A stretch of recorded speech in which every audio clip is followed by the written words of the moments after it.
C'est un truc de fou. Donc là on a le bouchon. Là on a le bouchon qui est fondu. Bouchon, je crois que c'est du laiton. Qui est fondu, donc c'est là où il y a la fuite. Comme quoi, ça peut se fendre ces petits bouchons là. Donc ça c'est source de fuite, hein, il faut le changer.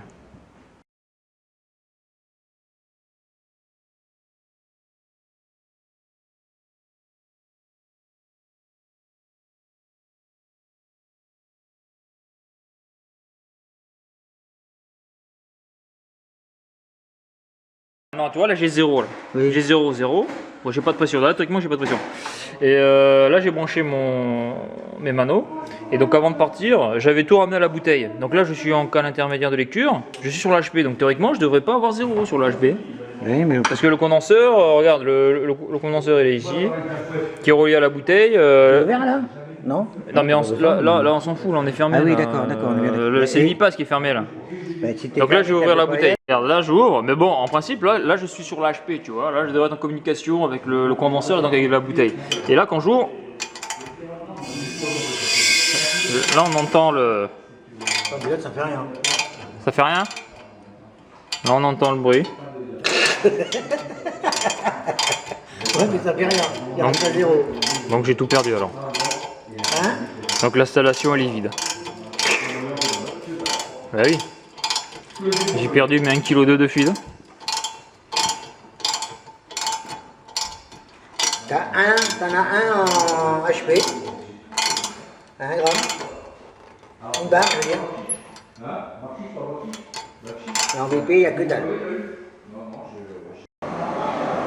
Donc là, je viens de perdre ma charge en fluide par le biais de ma vanne de service BP qui était en cale avant.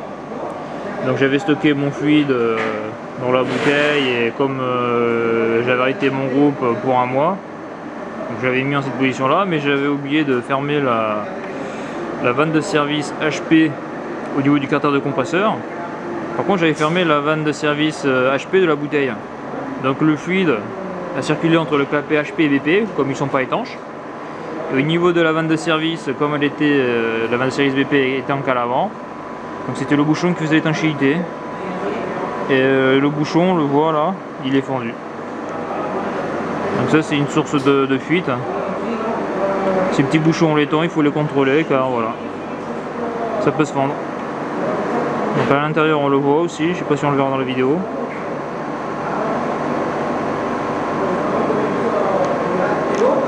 Et là ça se voit, c'est fondu. Donc là celui qui est fuyard, je vais le remplacer par un nouveau. Et on voit que le nouveau il est beaucoup plus gros, beaucoup plus épais, il a l'air d'être beaucoup plus solide. On voit la différence d'épaisseur. Donc là j'ai repayé une charge, donc j'ai tiré au vide. Pendant que j'ai mis sous pression à l'azote, j'ai fait une recherche de fuite, j'ai tiré au vide et j'ai mis une charge de 1,3 kg. Donc là sur la HP je suis à... Sur la HP je suis à 41 et en sortie condenseur je suis à 33, donc j'ai 33. Ouais, ça bouge pas. J'ai un refroidissement de 8, quoique là il est de 8 à 9 degrés, donc c'est un refroidissement qui est assez fort.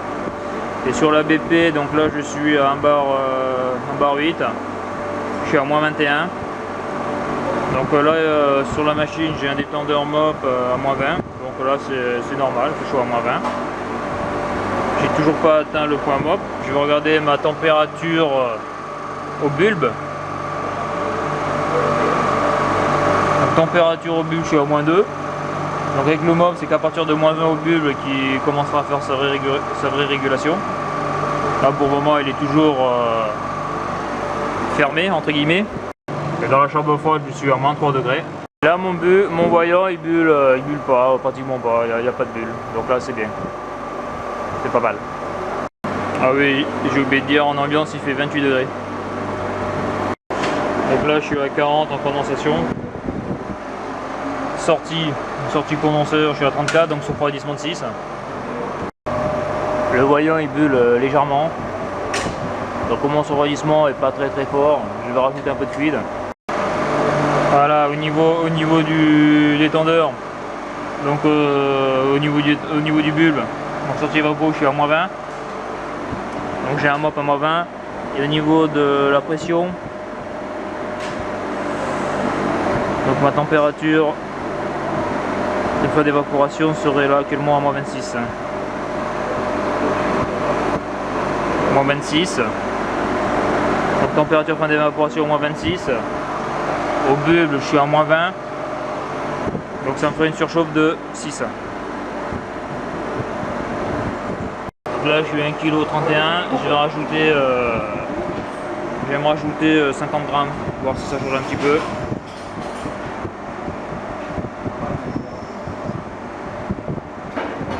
Voilà, là je suis à 1,36 kg. On va voir. On va voir ce que ça donne au niveau du voyant.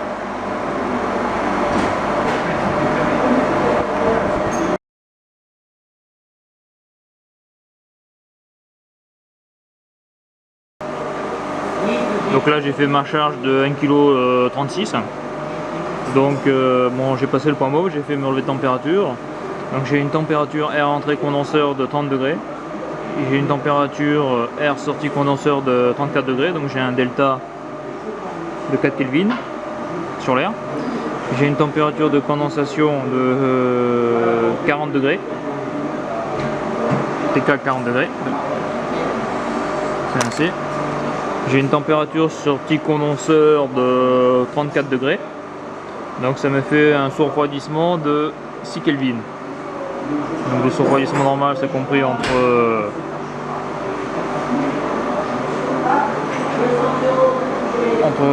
4, 5, entre 5 et 7 Kelvin à la louche.